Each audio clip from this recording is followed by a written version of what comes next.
حضرت عبداللہ ابن عباس رضی اللہ تعالی عنہ کا۔ اس بات کو بھی اگر دیکھنا چاہیں تو دائرۃ المعارف الاسلامیہ میں بھی ہے، اور الاتقان فی علوم القرآن کی جلد نمبر 2 کے صفحہ نمبر 1234 پہ یہ بات جو ہے وہ درج کی گئی ہے۔ اب یہ سعید ابن جبیر ہے کون؟ کشی کی کتاب رجال جو ہے اس میں حضرت امام صادق علیہ الصلوۃ والسلام سے یہ روایت بیان کی گئی ہے کہ کالا سعید ابن جبیر، یہ جو ہے سعید ابن جبیر اس کا تعلق تھا بے علی ابن الحسین علیہ السلام، یعنی حضرت امام زین العابدین علیہ الصلوۃ والسلام پہ یہ ایمان رکھتا تھا۔ وقانا علی ابن الحسین علیہ السلام یسنا علیہ، اور حضرت علی ابن الحسین یعنی امام زین العابدین علیہ الصلوۃ والسلام اس سعید ابن جبیر کی تعریف کیا کرتے تھے، یعنی وہ فرمایا کرتے تھے کہ یہ قرآن کی وضاحت، قرآن کی تفسیر، قرآن کی تعویل، قرآن کی تشریح اچھی بیان کرتا ہے۔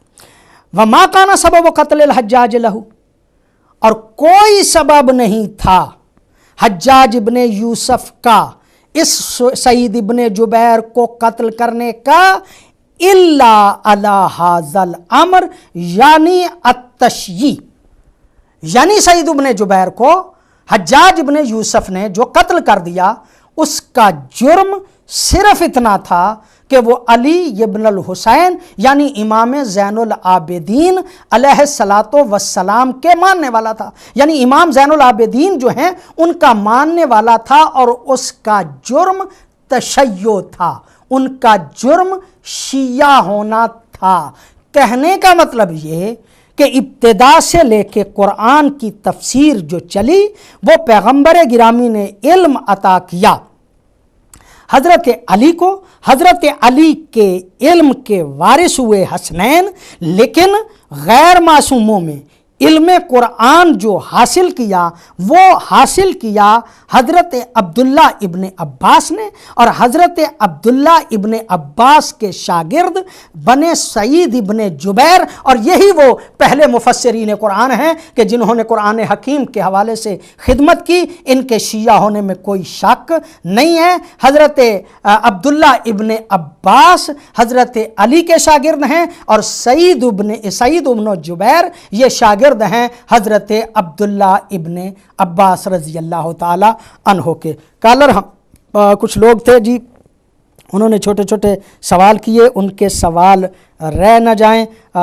لہٰذا پہلے حیدر علی صاحب تھے پاکستان سے، پتھر پہننے کے بارے میں انہوں نے کہا کہ ان کے کچھ اثرات بھی ہیں یا ان کے کچھ اثرات نہیں ہیں۔ یہ نگینے جو عام طور پہ پہنے جاتے ہیں یہ کیوں پہنے جاتے ہیں؟ میں نے عرض کیا، انہوں نے بھی اس بات کو جو ہے وہ بیان فرمایا۔ ہمارا ایک پروگرام الدعا تھا، اس پروگرام میں جب ہم بریڈ فورڈ میں ہوتے تھے تو اس وقت وہ پروگرام الدعا ہوا کرتا تھا، اس میں ہم نے اس کو تفصیلاً بیان کیا تھا۔ بنیادی طور پہ تو معصومین کی احادیث ہیں۔ معصومین کا فرمان ہے کہ داہنے ہاتھ میں جو ہے وہ پتھر کے نگینے والی انگشتر جو ہے یہ پہننا علامات شیعہ میں سے ہے۔ اب ظاہر ہے کہ جو معصوم نے فرمایا، اور جب فرمایا تو اس کے کوئی نہ کوئی مصلحت تو ہوگی، کوئی نہ کوئی وجہ تو ہوگی، کوئی نہ کوئی اثر تو ہوگا، البتہ اس کا اثر کیا ہے یہ تکہ بندی ہے۔ یہ فلاں ہو گیا، یہ فلاں ہو گیا، یہ فلاں ہو گیا، یہ اٹے سٹے کے ساتھ لوگ باتیں کرتے ہیں اور پتہ نہیں کیا ان کے ماخذ ہوتے ہیں، کیا ان کی وجہ ہوتی ہیں۔ ہاں، معصوم نے فرمایا کہ اگر تم داہنے ہاتھ سے انگشتر پہنو گے نگینے والی تو تمہارے گھر میں فقر و فاقہ نہیں ہوگا، رزق میں اضافہ ہوگا۔ اس قسم کے اثرات چونکہ معصوم نے بیان فرمائے ہیں، جو معصوم نے بیان فرمائے ہیں ان کو ماننا بھی چاہیے۔ محمد اقبال صاحب اکاڑا سے تھے، انہوں نے بات کی، ان کا اپنا تبصرہ تھا۔ ایک بہن نے لٹن سے کال کی اور انہوں نے کہا کہ جب ہم قرآن کو پڑھتے ہیں تو قرآن کو اپنے طور پہ پڑھنے سے کس طرح سے ہم سمجھ سکتے ہیں؟ میں سمجھتا ہوں کہ قرآن کو جب بھی پڑھیں تو ترجمہ کے ساتھ پڑھیں۔ کسی بھی ایسے عالم دین کہ جس نے ترجمہ